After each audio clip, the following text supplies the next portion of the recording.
All right, welcome everyone. Welcome. We are getting started here. We are actually going live now on LinkedIn, which is very exciting. Very cool. My name is Alex. As always, alongside us, we are the sales success team. Tim, go ahead and kick us off. Yeah, listen, welcome everybody. This is exciting for a couple of reasons. The first and foremost is because it's the start of a brand new year. So thank you for everybody logging on. Of course, we'll follow up with everybody and get recordings to this and whatnot. Remember, we always like to leave some time for Q&A as we go through what we're going to demonstrate today. And we're not going to spend a ton of time in demo and whatnot on today's webinar, but we are going to showcase a pretty awesome enhancement. And before we get to that, and I guess I should clarify, enhancement to the lead portal. And so before we get to that, I just want to revisit where we ended 2024 in that regard. You know, Alex and Reef and team, we added, I say we, the product and engineering team, added some enhancements to the dashboard. We had milestones, right? Showing the status of a file on the right-hand side in the details section of the lead portal. Then we enhanced it even further by launching the dashboard, which was really cool because now when you log into the lead portal, that is your new homepage for all intents and purposes. And it shows you exactly what's going on, how many inquiries you have, how many apps you have, how many are getting ready to expire. And by the way, these links then the next iteration of that was the links then became live, allowing you to click on those and take you to just that portion of the pipeline. Did I miss anything, team? As far as just those high-level recent enhancements?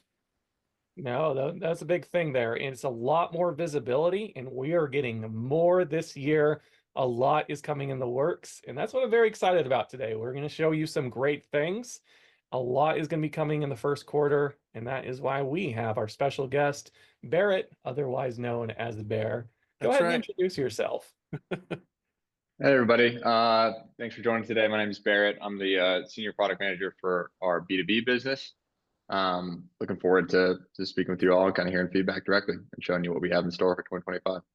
Yeah, well, Barrett, thanks for jumping on the call. And we sent Bear an invite a couple days ago and said, hey, can you jump on our webinar real quick to kind of show some highlights as to what's coming? And so he did. So thank you, Bear, for that. And Bear very much works behind the scenes, right? Bear is not working a phone during the day, talking with LOs like Reef and Alex and myself do all day long. But make no mistake about it, he is very, very important and integral to what we do. And what do I mean by that? Well, here's what I mean. When you all give us feedback, the sales success team, guess who we call? That man on our screen, Mr. Barrett.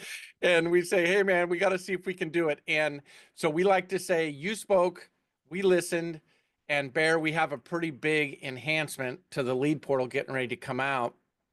I'll have you show it here in just a second. But I will just tell you, loan originators, what's about to happen. And I want to say we're planning the iteration rollout on the 15th. Bear, is that still? Yep, that's the plan. Yep, fantastic. So what is going to happen is the lead portal dashboard now, or in the details screen of each individual file you're working on, you will see conditions needed from the homeowner, and you will now also be able to upload and help the homeowner satisfy said conditions. Did I say that right, Bear? Yeah, that's exactly it. Yeah, that is huge. Yeah.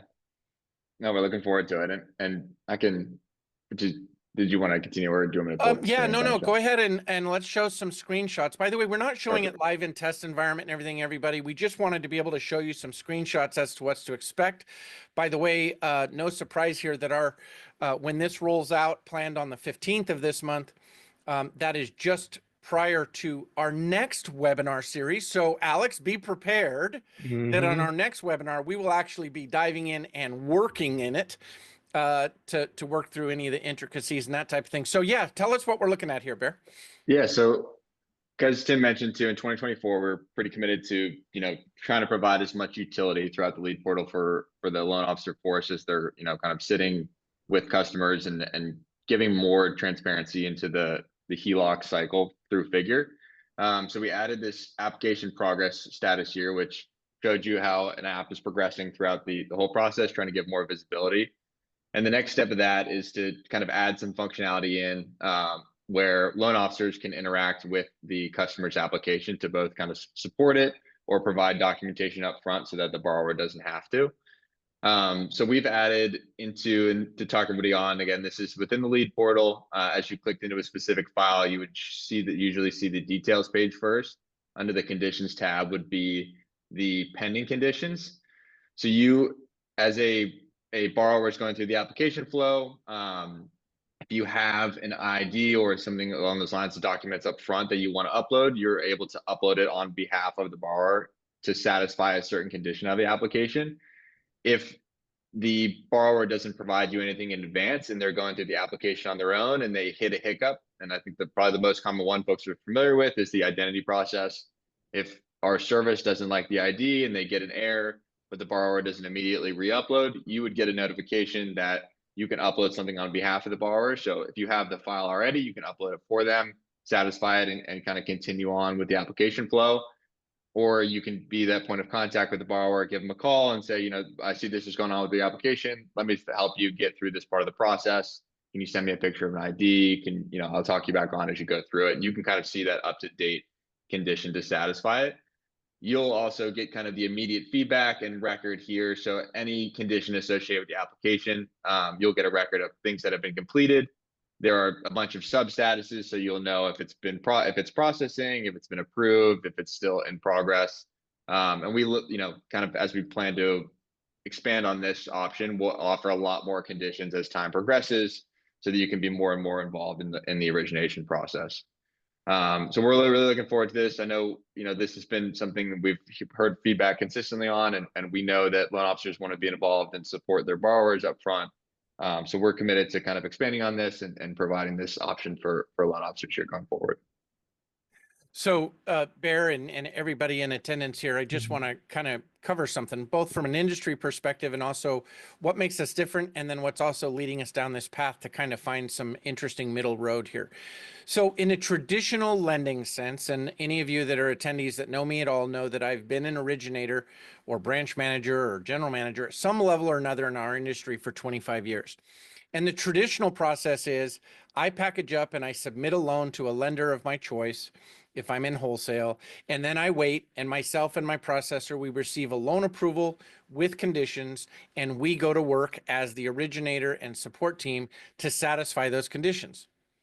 If any of you have used our platform, you'll know that really none of that is the case for us. And what do I mean by that?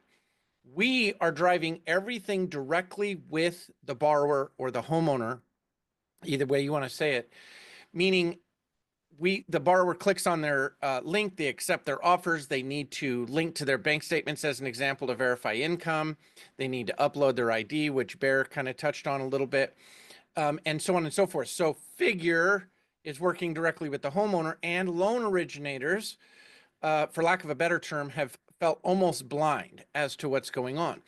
We believe, and Barrett has done a beautiful job on this, that we're going to find this middle road here where the homeowner can still satisfy those conditions, business as usual. But now, and Barrett, I want to drill in on this a little bit. You made an interesting comment. You said, let's say the borrower uploads their ID, using that as an example, and it didn't pass. Now the loan originator will get that notification as well, correct? Yep, that's accurate. They'll see it appear as a condition on their dash.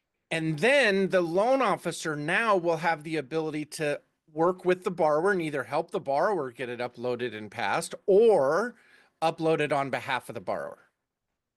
Exactly. Yeah, that's huge. I hope everybody sees the power and impact on this. Alex, do you have some thoughts on that? No, I think this is really good. One of the things that we talked about in previous webinars recently was really setting up the borrower for success, right? Especially like, let's take ID, for example, right? Telling them, hey, it's an automated system. It needs all four corners showing. Make sure to put it on a dark surface, right? Trying to have it do it right on the first time. But now this is putting power in your hands. I think that's the really, really nice thing here, is the fact that a lot of the times, you know, borrowers may miss these notifications or they may struggle with this kind of stuff. You as a loan officer, you can get the stuff done down. You can help them. You can be their hero. That's what I like. Yeah, no, it's fantastic. And by the way, there's some great questions coming in there. Reef, if you are dealing with any of those questions, please leave the questions in there. I want to make sure that I don't know if you had canceled any of them out, Reef, but I want to make sure that we answer the questions for the entire audience. You know what I mean? Before we wrap up today. So yeah, keep the questions coming. I've already taken a Please. quick look. There's some great questions here. So there is one more piece to this. Actually, there's probably multiple, but the ones that really impact the day in the life of an LO, if you will, is I'll also recap and say something that we did, and this was a big lift for all of you in 2024, is remember we added the ability to do direct debt payoff, or what we labeled IntelliDebt. Okay, so just from a high level, we launched that we could pay off debt right within the file with two workflow paths. One, you have offers, and if the borrower and or you working together chose to pay off debts within a file that had offers, great. We also had what we call a win back workflow, which said if the DTI was slightly too high and therefore no offers were generated, well, then what we would do is show you debts that could be paid off to bring the DTI into the threshold. Remember, up to 50, nothing beyond 50 in DTI. And at the time, those were personal loans, auto loans, and home improvement loans. Well, along with this next iteration, and there will be more news to come on this, you're going to really want to watch closely to how this is going to work. Even though we could previously pay off credit cards, we were not giving DTI credit to paying off credit cards. I'm happy to report that with this next rollout scheduled on the 15th, we will be looking to give DTI credit to credit card payments. Now that's huge. So Bear, that's what I think you've just pulled up here, right? Yep, exactly. So what we're looking at right now is from a borrower's perspective, when they're using our direct debt payoff flow or IntelliDebt, they will now see unsecured debts such as credit card payments visible in terms of how it's shown to them as a consolidation of monthly payments. This functionality will all be included within the lead portal and the inquiry tool as well too. So you as a loan officer would see the monthly savings that your borrowers would receive by consolidating their existing debts and using a HELOC. And that's it. I love this so much. And I actually see someone posted in the chat about this saying, hey, I got a loan decline because we didn't have this capability. Look back at your previous client base, right? See if maybe, hey, in this situation, maybe I do another inquiry, see if I get offers now once this functionality goes live. So this is going to be a really, really big change to me. This is going to be really beneficial to borrowers. I personally know I would love it. So this is really something that you can help people out with. Yeah, and let's just talk about this for a little bit, because there's been a lot of debate, even internally here at Figure, between product and credit and engineers and whatnot. And when we first came out with the concept of rolling out paying off, the ability to pay off debt, by the way, it's important to note that the only reason we pushed on that is from feedback from all of you. So again, keep the feedback coming, please. Mm-hmm. So when we rolled it out, and I'll never forget this was some months ago, and I'm meeting with the team, and I said, well, hey, how come we're not giving DTI credit to paying off credit cards? And you're going to love this, everybody. The response initially was, well, we didn't really think it would be that much of a lift in DTI because credit card payments are usually only, $20 or $40. Listen, you guys probably all just fell out of your chair right there. The pain is real for our homeowners, and credit card payments are typically way more than $20 to $40. By the way, chat, put something in the chat there if you would agree with my logic on that. Now, we could also have the debate, does it really make sense to pay off a car that has 6 years left on a loan? Does it really make sense to pay off a credit card? Well, there's two strategies to take here. One is from that financial advisor type perspective, which I'm all about. And the other, however, is to understand your borrower's pain. And I'm here to share with you, the pain is real right now regarding affordability, and not just affordability on whether or not they can go buy another home, affordability for how they can get from month to month to month. Now, does it always maybe make the best financial sense over the next 30 years? That could be debated, I suppose. However, the here and the now and the paying off debt, I read an article a few months back, and I want to say the average car payment in the US was upwards around $900 a month. And that's just mind blowing to me. Like, and then of course, credit cards with interest rates well up into the mid and upper 20 percentile, like 28, 29%. You can very much make sense of helping a borrower pay off their credit card debt. Alex, you mentioned winbacks, looking at past loans that maybe didn't get offers. Yes. As this rolls out, in fact, I will challenge you as loan originators, even prior to this rolling out, take a few minutes every day, dig into your pipeline, and start going through all of the ones that said no offers. Open them up each individually in details and look at the DTI and see if that's what was causing the no offers. If you find those, make a note to self and then come back and visit those files after we make this iteration launch on the 15th. Does that sound good? Yeah. So anyway, I love this feedback, Bear, and everything your team is doing. I can't stress enough how awesome it is to have a team that when Reef or Alex or I reach out to and say, hey, here's the feedback we're getting from the street, and then they immediately go to work trying to figure out how to adopt and incorporate these changes into our platform. So Bear, again, thank you. You can stop sharing your screen if you want. I had one last quick plug yeah. in the nature of the feedback cycle. So we really do appreciate all the feedback. It's very helpful for us to hear from you guys and from the LO team, what their pain points are and where, they want to see improvement, and it helps us prioritize and kind of deliver those. And so if you'll humor me for 30 seconds, we have spent a lot of time in this redesign to, make the lead portal more mobile friendly. And so if LOs in the past who partners have been with us for a long time, they know that lead portal was a little bit cumbersome to use on their phones.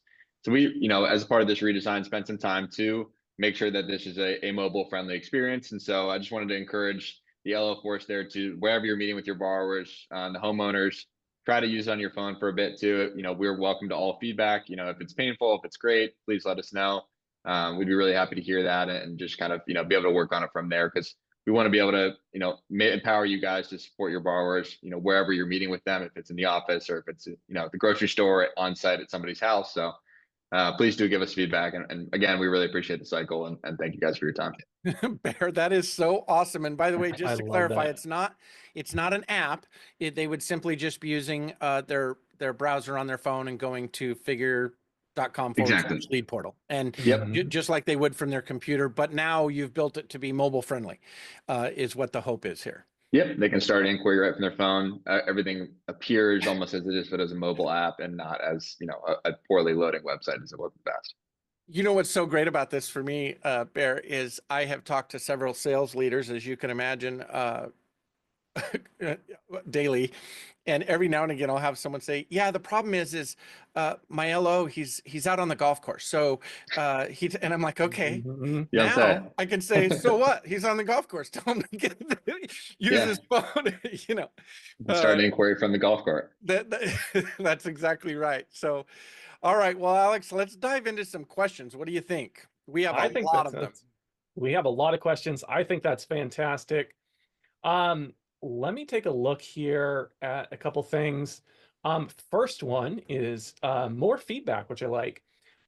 It says, can we please change note signing to disclosure signing instead, which is much cleaner to loan officers in the field, what the current milestone actually is. Yeah, and actually, let's just dive into that real quick. And Bear, we may not have ever talked about this before, but it is some feedback we've heard in the past. And that is in our pipeline, when you look at the milestones, it says, disclosure signing, or no, it says note signing. And that is a little confusing. So I don't know, I don't know if you have any thoughts on that at all, Bear, or what the lift would be in making that type of change, but. Yeah, I think we can definitely take a look at it. I think we're happy to kind of align the terminology with what folks are seeing in the field, and we can definitely dive into it. I think it was originally note signing because it was a promissory note in that portion of it. So we can take a look and get back to them. Yeah, and I think there might be two. We need to look at that because and see if we can align more in align with industry verbiage, I guess, would be the ask. And that loan officer that asked that question, he asks us questions and escalates stuff all the time, and we love him for it. So, Jason, I'll call you out by name. Thank you, brother. Jason is the best. Yeah.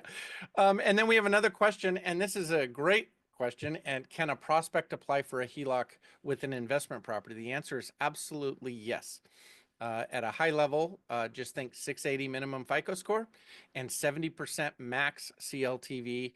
And the only caveat to that would be not in Texas, correct, Alex? That is correct. Texas is primary property only, and there's very specific rules with Texas. One of the things I am going to do, I'm going to be sending out an email after this session to everyone in attendance. That is going to include some documentation. So if you are interested in Texas, there's going to be some Texas specific docs, as well as you can schedule time with us. I will send you the links to schedule time with the sales success team if you want to sit down and really dive into it. Yeah, that's awesome. But yes, investment property. So Mhm. then Gary asked the question, so once there is a condition, will the LO get an email notification or just visibility into the pipeline? So Barrett, can you clarify that? Do they only get Question. an email if the condition isn't satisfied? Yes. So if there is a condition that occurs that is up for the loan officer to be able to satisfy, they'll get an email that says, this loan ID has a condition needing satisfied, and then you'll get details in an email, and then you can go directly to that via link in the email, and that'll pull up the view we had before, and then they can action it there. But it'll be visibility as well on there too, so a lot more details as to what occurred and what needs to be fixed.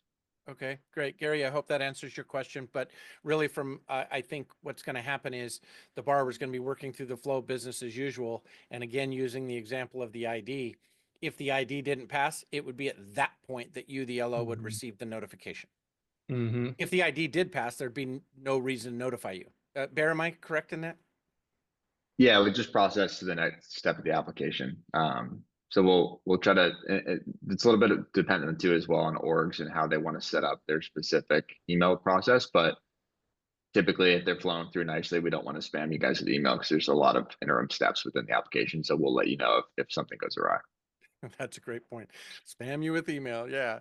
And then Kimberly asks, she makes the comment, love the extra power for LO access. Thank you. By the way, we knew you would all love that. We've been really working on this for quite a while Mm-hmm. and didn't like doing this blind. And I used that phrase blind earlier, and it's because that's the exact verbiage I've heard from LOs over this last year is they felt as though they were blind. So hopefully every bit of these iterations continue to increase transparency and we can start to see, right? I love that. Right? It's like peekaboo. I just had my granddaughter here over I the was holidays. just thinking that, yeah, so much Christmas time with the kids. And then this next one, I'm not sure. PIA. Yes. I think that was in regards to the investment properties and secondary properties.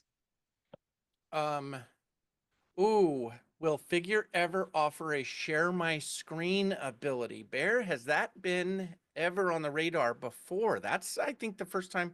Well, maybe I've had not that the first question time it's before. come. Yeah. Yeah, we have not explored that in terms of it's a great piece of feedback. I know our customer service team through some of their software can share view the borrower's screen to kind of help them through those pieces. I think it's definitely a logical continuation of being able to support the loan officers. So I think it's cool feedback, and we'll take it away. But we don't have any plans to do it currently. Yeah, let me expand on this a little bit. So with the share my screen, just like Bear said, our operations team does do that. It's via a third party, though, is the way that we do that. I've also encouraged loan officers in the past to kind of do the same thing, if able to. Some clients aren't maybe tech savvy enough to interact with this kind of system. Sometimes you just have to roll up to their desk if possible. But I've said like, hey, we're in a Zoom call right now. I can share my screen. Like, if you can do that to your client, Microsoft Teams, there's other systems. There is that possibility. It's still intended to be a borrow-driven application experience. And if they do need help, there is that phone number and chat functionality where they can contact our operations team. Our operations team can answer questions. Our operations team can, again, do that kind of screen share to say, hey, you need to do this, you're missing this, that kind of thing. And with this new conditions, there should be very little room where they, need too much Help. guidance. Yeah. Well, But because keep they'll in now be mind, able to there's engage with, options. yeah, they'll now be able to engage with the LO regarding getting the Yeah. conditions meet. And that you're right, Alex. That's a great point. That's going to help a lot in that regard. The share the screen ability is, we've made recommendations with LOs before, like if the borrower has the ability to jump on a Zoom call with you, well, then do it that way. Now, we could have the debate of, well, if they're struggling from a tech perspective using our platform, will they also struggle to use a Zoom platform? I don't know. Yeah. It's everybody's level there is a little different, but it is a great ask. I think we'll continue to visit that a little bit. So we'll have some notes and whatnot. And Kimberly does bring up regarding the credit, and it's tough when a borrower is declined due to credit scores. As you all know, there is no credit report for you to view. There is no list of liabilities in a sense when you don't have offers. We don't even see it. Like there's nothing myself or team can go in and look at from a traditional credit report perspective. It's important to understand the why here. At point of inquiry, it is a soft pull and it's an Experian FICO 9 only. We are getting some very basic information, total liabilities of payments, credit score, so on and so forth. So I don't know that there's a quick fix for that on that question, unless, Bear, you have anything that comes to mind of, but I don't see where in our system it would be doable, really. Yeah, it's done programmatically with the credit provider, so we can look into it for when we pull full, but the soft credit piece this just doesn't actually generate, it's just getting a number back essentially. Yeah. And I do understand the frustration there, because you're right. As an originator, you think, oh, your credit came in at 632, but why? Because then you want to take it to the next level and say, but if we do this, this, and this, I can get your credit up to 680. So I get the ask. I just don't know that that's going to happen in our platform. So anyway, great feedback. Let's see. Oh, Alex, you take this one. Can the borrower pay for an appraisal? If you want to read the whole question, that's great. Yeah, it's a good question. Can the borrower pay for an appraisal if they don't agree with a value that is being used? I have a client who has completely renovated the entire home and believes the value should be higher from what figure is using. The short answer is no, there's no manual appraisal that they can do. There are rare situations where a BPO needs to be ordered if the AVM doesn't come in, but we do go by our AVMs. I will say we have been really shoring up on our AVM system. We have multiple vendors now. We got more last year, to where our AVMs are very in sync with a manual appraisal. Sometimes they come in higher, which actually surprised me. The AVM will come in higher. It's very nice for the borrower. But when it comes to things like renovations and things of that nature, it may not be reflected on the AVM. So what you do, I always say, do the inquiry, see what offers are available. It will show you that AVM value. It will show you the appraisal doc. You can view that in the documents and go from there. There really is no negotiating at that point, though, with the system. And at this time, you just can't order a manual appraisal. So just keep that in mind. But by the way, I'll share with you, Alex, I love to always add kind of the why and help control the narrative here a little bit. It's really, really interesting. So in this exact scenario, and we've seen this before, in fact, I will share with you all that I'm currently renovating my home. And so it would be a struggle even if I were doing this. Even if the borrower had the ability to order a BPO, and we are looking at that, by the way, to challenge AVM results. Even if that were the case, that's a drive-by. And I'm going to go out on a limb and say it still wouldn't account for recent enhancements or renovations. You see what I mean? And Bear, we've talked about this, and I know it's on the list of build out at some level or another. It's kind of fallen down the urgency, but I do know, Baron, you can speak to it if you want, but I do think we've talked about giving that challenge aspect, right? Yeah, we've explored it, especially in the light of us, adding multiple vendors around AVM. We have this kind of waterfall method and essentially cross checks across a couple providers to make sure that that AVM is accurate and remains kind of within a constant threshold. So the confidence level of those is pretty high, and so we're comfortable with that. And I think that's what's led to the deprioritization of the challenge piece. Because to your point, a drive-by is not going to do probably that much, make that much of a difference in terms of like the actual AVM piece. But we're still monitoring it, undoubtedly, and we know this is kind of a pain point. Yeah, So you're right. Like I built, I'll just say, a phenomenal kitchen, and drive-by wouldn't know that. Hmm. yeah, And nor will an AVM, by the way. So anyway, we're gonna make some baby steps there, but I still don't know that it solves for that exact scenario. Kimberly again says she loves this next rollout of DTI payment for credit cards, gets loan denied because of this, not having this capability in the past. So yes, dig in, Kimberly, look at that past database and get ready, because you may be able to do it. Now, this is a great question, and I'll pick on Bear here a little bit and then Hmm. give some feedback as well. How about paying off existing HELOCs? And I'm going to change the verbiage here. How about paying off existing liens? Because someone could have a first lien, a current HELOC, whether it's a figure or other HELOC. We get this request all the time. And Bear, that's coming. Yes? Please, right? yes, that's coming. Non us HELOC payoff is coming. It is coming, and I just spoke to one of our other team members the other day at the beginning of this week. And really, I want to set the realistic expectation here. We're looking at earliest end of February and could go into the middle of March. Am I okay saying that, Bear? Yep, yeah, that's accurate. I hate to say, actually, what do you say, guys? Let's put Bear under a ton of pressure. You can have it ready by next week, right? Put a date on there. By the way, I, also important to understand the why here, everybody. Remember, our system is, for all intents and purposes, completely digital from start to finish. And one of the things that we're navigating here regarding existing lien payoffs is in fact, making sure we can release the existing liens and do all that. We don't have an escrow officer to call and say, hey, make sure you pay, so we're working through that. And it's good. And yes, minimum credit score 640 on primary and 680 on investment.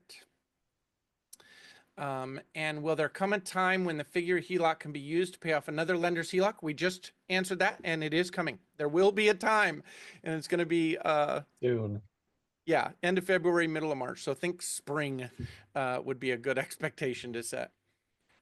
Will this include credit utilization? Who are looking to Bane of Tim's consolidate life. loans? Yes, and Bear and I were just on a call yesterday where I brought this up, didn't I? yep. And one of the, I will share with everybody my ask. You give a thumbs up, you think, and tell me if I'm on the right course here, based on all of your feedback. Right now, today, if you go in and run an inquiry and it doesn't qualify because of DTI, you'll be taken to what we call our asset depletion screen or our win back screen, which will show you debts that can be paid off in order to then qualify. Okay, cool. We've been doing that for a while. We're now expanding credit cards. We all get it. My thought is, if in fact we had a credit utilization issue, wouldn't it be awesome if the accounts that were triggering the utilization code, if we had the option of saying, yeah, but I'm going to pay off those 2 or 3 accounts, therefore relieving the utilization code and therefore allowing offers. That, I mean, a lot of moving pieces there. So, and I'm not Bear. Bear's the guy that he knows how to make this work, but I have already brought that as early as yesterday. We had this conversation. So Yeah, it's something we're excited about doing as well too. I think, I don't have a ton of tangible details around it, but we started to prioritize the largest decline reasons, and DTI was the first one. So that's the first thing we took a crack at. We'll keep moving down the list, and credit utilization is up there as well too in terms of top aggregate decline reasons. And so I think it'd be something we'd definitely look into and want to also provide a solution for. yeah, that's awesome.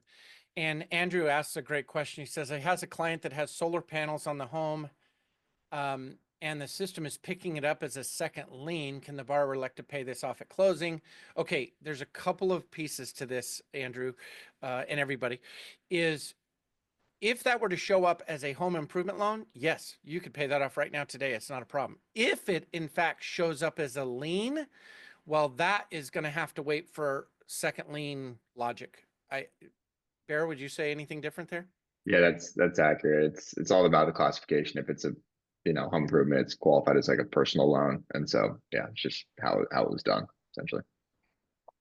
All right. And Mr. Mike asks, if a family member is going to be added to title, how long must they be on title for approval? Okay, several answers here. The quick answer is we can do a loan for a borrower 90 days after they've taken ownership. So think of that as being on title. If you just added mom and dad on the title and mom and dad, or mom or dad was going to be the borrower, they'd have to wait 90 days.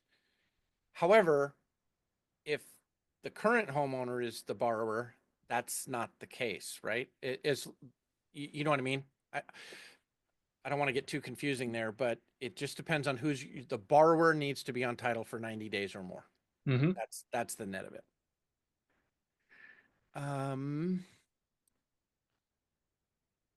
What's our next one? Yep, 200 average nowadays. I'm Not sure about that one. If you want to comment, elaborate on yeah. it, Tammy, unless you were trying to reply to the other one. Oh, Jason's back again. Look at that. No surprise. Being able to see a simple condition that the originator can clear in just 30 seconds would be much more efficient than having to spend hours on the phone to find out something as simple as a hyphen in the last name or an ID is preventing our client from finishing their notary just minutes from their HELOC expiring for the second time. True, and Jason, you and I have spoken personally about this. Hopefully these iterations and rollouts are going to help solve for a lot of that. But it is true. It can be very frustrating when a borrower isn't able to satisfy a condition, and historically you, the loan originator, haven't really had the ability to help the borrower navigate that. That's going to be a huge improvement for us. Paying off revolving debt only has staying power if the account is closed. That's interesting. Judy makes that comment, and I agree with you, Judy. But isn't it interesting that the agencies now, for the last several years, first it was one or the other didn't do this. Now they both follow the logic here, that agency loans aren't requiring the accounts to be closed either. In fact, it was this topic that was one of the first things we had to work through when we started launching off debt payoff, was that topic right there. Again, it makes total sense with the way you're saying that, Judy and everybody. But it's a catch-22, because if I paid off all of my credit cards and closed them, guess what I'm going to have in the mail tomorrow? 5 more offers for brand new credit cards, and guess what homeowners are going to do? It's the sad truth, unfortunately. So of course, continue to do what you do best, mortgage advisors, and that's advise and educate your borrowers as to what works. Well, I'm not telling you have to do this. I'm telling you this is a tool should you need it. So it's a great point, Judy.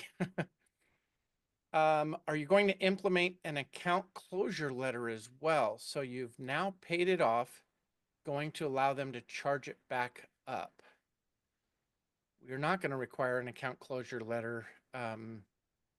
Yeah, we're going to let the account stay open for credit cards. Yeah. And some accounts like not revolving, personal loans, home improvement loans, certainly liens, when we roll that out, those will absolutely get closed. It's the revolving debts that won't. So it'll be interesting to see how that goes. Gosh, Jill says her client had $1,780 a month in auto loan debt. Now, isn't that telling? I mean, really, folks, the pain is real.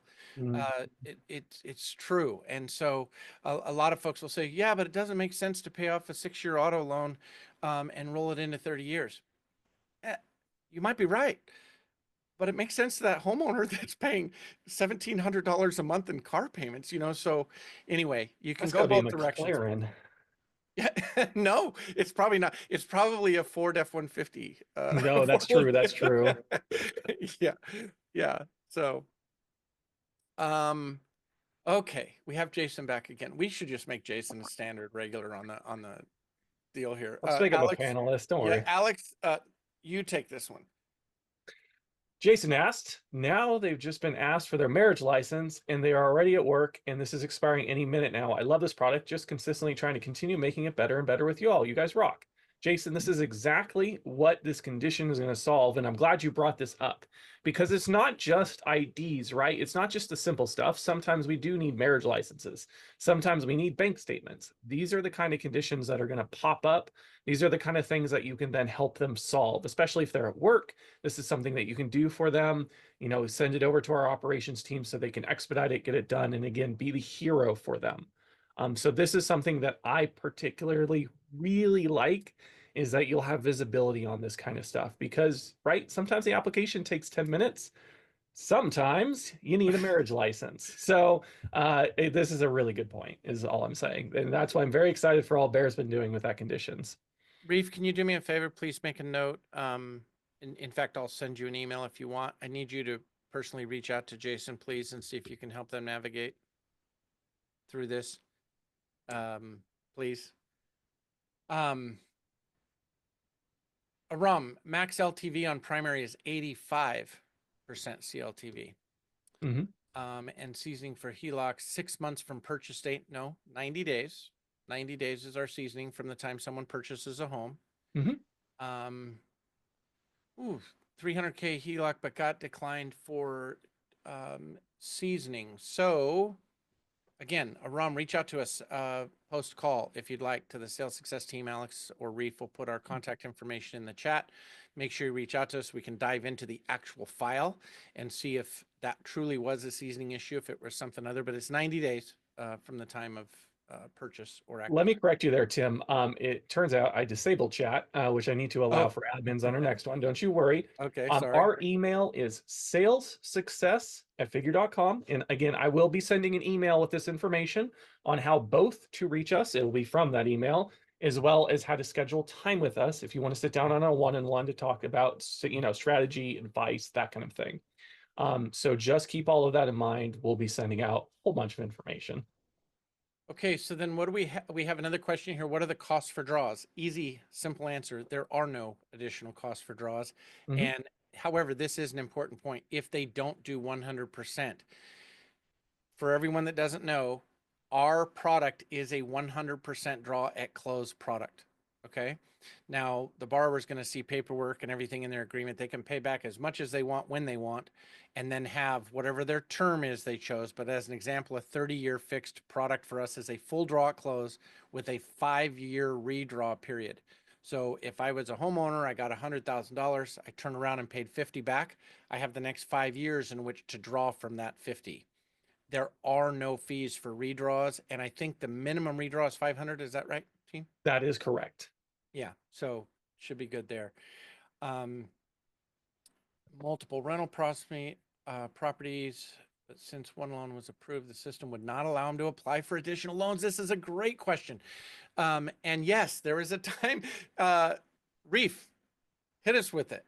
Go, Reef. I'm working on a line of credit for a client, and they're getting $100,000, but they also have another investment property, and they want to do use our product on that as well. How long? Why can't I do them side by side? And if I can't, how long do I have to wait? You're muted. So yeah, you can't do them concurrently as the same primary applicant because there is a 45-day kind of seasoning period for county records to be updated, debts and credit and all that stuff to be updated as well. But if you have different vested owners on those properties, you could run them concurrently. So me and my wife own 2 properties. I could do a HELOC on one property and then she could do the HELOC on the other. And then we could be additional signers on each other's files. But since we only have one borrower, there's no additional signers, co-borrowers, co-signers at all. You could do it that way as well. Yeah. Thank you, Reef, for that. So hopefully that answered the question, Sherry. It's a great question. And there is that workaround, especially in a married spousal community property state, because remember, we're using spousal income. Even though we only have one borrower, we can use spousal income. And so if they had multiple properties and you did a loan for the wife with one as the borrower and the husband as the borrower on the other, then in theory, you could do it. So will you ever add a simple pricing engine? This does come up. It does come up from time to time. I don't know, Barry, you can chime in here. I don't know if this is anything on the build out radar at any level. I used to think this was a really, really important thing, and I'm not here to say it's not. So it's a great question you asked, John. But here's the thing: the inquiry tool is so fast. I could do an inquiry for a homeowner literally, and then the more and more you do, the faster and faster you begin at it. And then it's pricing based on a real soft FICO score and a real AVM result and exactly what the offer is going to be for the borrower. So I don't know that it's a huge priority for us, but it has come up in the past. So I don't, Barry, do you have any take on that at all? Yeah, that was exactly what I was going to respond with. We just feel that the inquiry is much more accurate in terms of offering people these, the soft offers up front and to a level of accuracy that you probably wouldn't get from the pricing engine. So I think that's kind of why it's been deprioritized, but happy to, kind of reevaluate it as well as we go forward. Oh yeah. Okay. So, working on a retail app, noticed that the 50% rate reduction for the property being free and clear doesn't populate like it does when they were using the wholesale version channel, if you will. That's interesting. I actually was not aware of that. Do you know what they're talking about there, Bear? Where you see the does that Yeah. not show up in retail? I mean, I know it's applied, right? It should be. We can take a look at it. I mean, I don't know off the top of my head. There's also, different orgs have different setups around pricing, discounts, things along Sure. those lines. So we can take a look at it, but I don't we appreciate that feedback and we'll get you an answer on that. Yeah. Great group over there, by the way. So yeah, we'll definitely take a look at that. Very good group. I wasn't even aware of that. So thank you again for bringing that up. I love this. Do we allow to have flexibility for LOs to work with homeowners in states that the LO is not licensed in? This is actually something that's also popped up on the radar recently, is some sort of referral aspect of things. And Barrett, have you been involved in that at all? Any of those conversations? Yeah, we do offer this in some sense as well too, and this again depends on the organizational setup. But if you refer or if you initiate inquiry that's in a state that you're not necessarily licensed in, there will be a default loan officer for some organizations. So that person will populate on the form. You will still get referral credit for that in terms of the compensation piece, but in terms of actually being able to support the borrower and originating a loan, it's they're able to continue through just a different person on the file, but you receive the comp. Yeah, and that could differ or become a little more clunky, I suppose, in a figure wholesale channel aspect of things, because we don't have default users for our wholesale partners. So yeah, Kimberly, we should probably connect. I love your feedback, and let's see if we can't help you work through some of those things. Mark asked, can we clarify compensation on the product? I got to do this at a very high level, Mark, and just tell you that everything we do in every channel that we have, it's all lender paid compensation. When you run an inquiry and you see the origination fee, that is Figure's origination fee, not yours. It is not a borrower paid transaction. It is a lender paid compensation transaction. And for the most part, the lender paid comp is anywhere between 175 and 2, but every organization has their own compensation. I would just have you refer back in-house that. So hopefully that answers the question. No. Hey, you just answered that. Well, I did, but I'll take it one step further, because this is a very direct question. Does the 199 origination or 299 affect loan officer comp? The answer is no. It absolutely does not, because remember, the comp is lender paid regardless of Figure's origination fee. It simply has an impact on rate. So think of 299 as a buy down compared to 199. Okay. Can this HELOC work with an investment property from a Venezuelan national with TPS status and work permit in USA? So this is a really good question. I would honestly have to dig into. The two variables that pop up into my mind. Number one, we take 4 types of IDs. We take a driver's license, state ID, passport, Reef. I'm missing the 4th one. What is the 4th one? They have to be U.S. Military ID. What is it? Is it military ID? You got the permanent res, driver's license. Permanent residence. Thank you. Yes, permanent residence, state ID, passport, driver's license. Thank you. I cannot believe my brain forgot that information. It has been far too long since I've done this. So the big thing here, it has to be a US ID. US ID that's currently valid that the system can verify. Now, another thing, we have to do notary physically in the US. Some counties do allow e-notary, so that's kind of a workaround, but just know we cannot do international signings. So those are some things to then keep in mind. But if they have an investment property here, they have a US ID, we're good to go. That would be absolutely fine. And if you want to dig into that more, I would say do an inquiry, email us, we can take a look. Yeah. Cool. What do we got here? Man, we have so many. This is great feedback from everybody. Jacob says, I've closed 3 of these in the last 2 weeks. Hey, congratulations, Jacob. Jacob, 2 of them were tech savvy. The third really mainly wanted to talk to me, you, the yellow, and resistant to the type of tech. Listen, I get that. It's true. A couple highlights here. If you get any pushback from your homeowner clients, say, I don't want to link to my bank account, so I don't want to put out my username and password.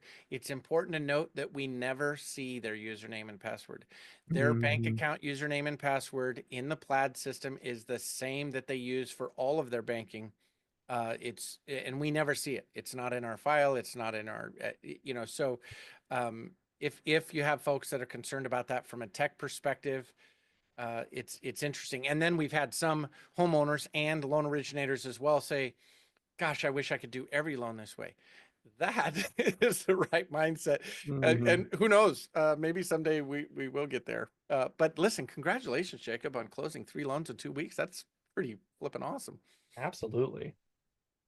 It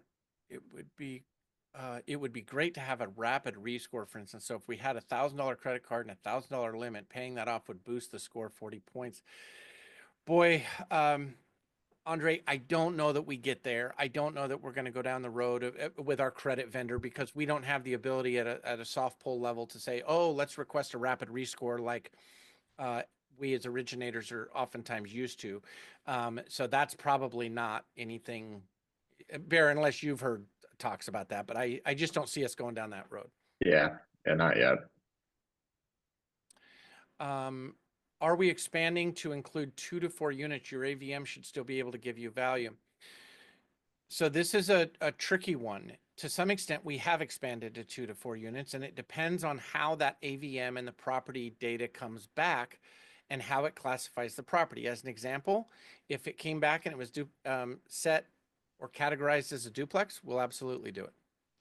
And I would debate, well, a duplex is a 2 to 4 unit, but if it comes back coded as a duplex, we will do it. If it comes back as, I don't know, what would the other codings be on that? There's quite a few. The big one is like multifamily will not generate offers. There's a couple other as well. Just like Tim was saying though, right? Duplexes, townhomes, things of that nature. So really do the inquiry. It will let you know if it's in a property type we don't lend to. I don't know if there's anything on the radar, Bear, for expanding on property types, but duplexes was the big one last year that we expanded out to. Yeah, it was a big win, honestly. Yeah. And then Jacob asked the question, as a broker, so working in the wholesale aspect of the channel, will we ever provide the ability for a direct link? Jacob, the answer is no. And I'll tell you the why again behind this. It comes down, in fact, let me just share with you that as we launched a few years back into the wholesale world, that's what led us to the need to create the lead portal and the inquiry tool. Because of RESPA and compliance rules, in order for a loan originator to receive compensation in the wholesale world, you have to be able to indicate you've done 5 or 6 things. That's what led to the creation of the lead portal. So no, I don't see an environment where in the wholesale channel there will be a direct link, but I'd also happily share with you that that's good news. And you're thinking, well, that's crazy. I want to put my link out there for anybody and everybody to use. This is a real number, everybody. When you're using the lead portal inquiry tool, your pull through is just at 50% better than when simply using a direct link like some of our retail partners use. Both are great, so don't misunderstand me. But I want you to think of it like this. Homeowners want to work with you, an industry professional. Educate, advise, strategize. Now, in some cases, good use cases for a direct link would be clients you've never known. It's a great way to attract new people into your pipeline. Agreed. But in the wholesale world, that lead portal and inquiry tool, it's very powerful and has a major impact. So don't shy away from it. But I don't think there's even been any conversation about it, mostly from a compliance and comp perspective, being able to give wholesale a direct link. So I'll just leave it there. Is the rate there quoted including the discounts for auto debit and credit union since it was included in the yes, it is. You'll see it right there when you do the inquiry. You'll see the box, the 2 check boxes, if they apply, are already checked and applying. And if you uncheck them, you'll see the pricing change. So, but it is defaulted to.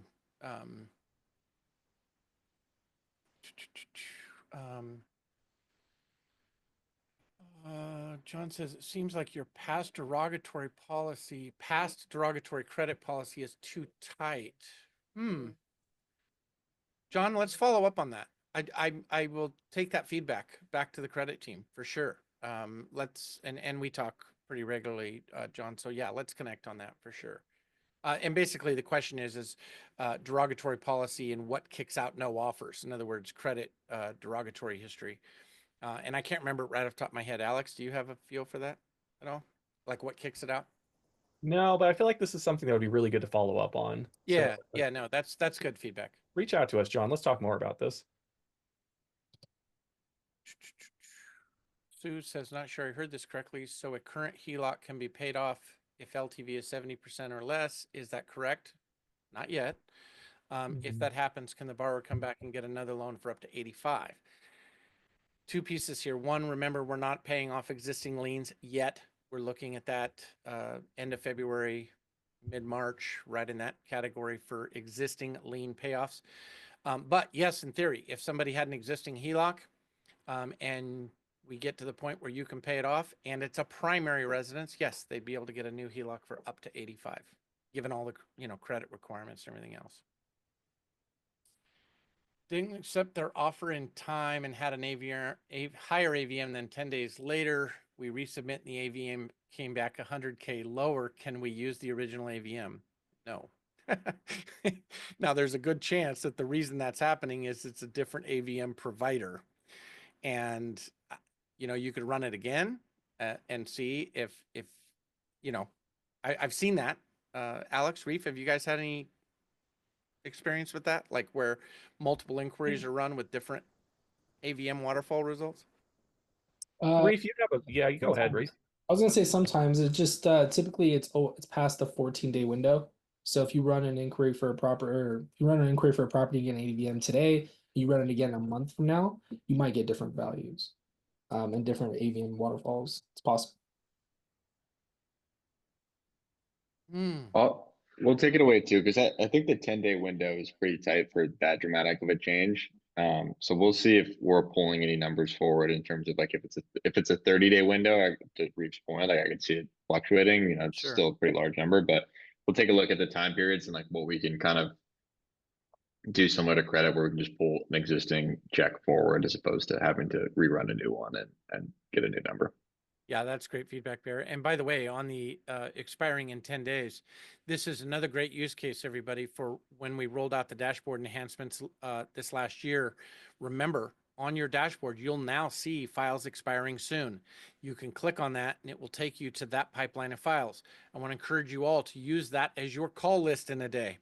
If you have 2 of them, great. Make 2 quick phone calls. Make sure the borrower's engaged. Maybe they didn't see the email. Whatever the case is, use that dashboard to help you navigate that pipeline. All right, now, Tim, we do have something coming up here on the hour. Some more we sessions for the do. sales Yes. success team. So we will take your questions back. Again, I'm going to be sending out an email later. We're going to get this recording on our YouTube, all of that and more. So stay tuned. Please reach out to us, salessuccess@figure.com. Any last words, gentlemen? So many great questions, and I just want to thank Bear for jumping on. Thank you, Bear. Throwing you in the fire here. We love everything you're doing and your team, all in support of our partners and their sales team. So thank you, Bear. Thank you, everybody, for being on the webinar. Please, please, please reach out to our team. And Alex and Reef, let's please make sure to follow up with these questions we didn't get to. We've had a ton of them, and they're all great. So anyway. Thank you all. Have a Have great day. rest of your week, everybody. See ya. Everyone.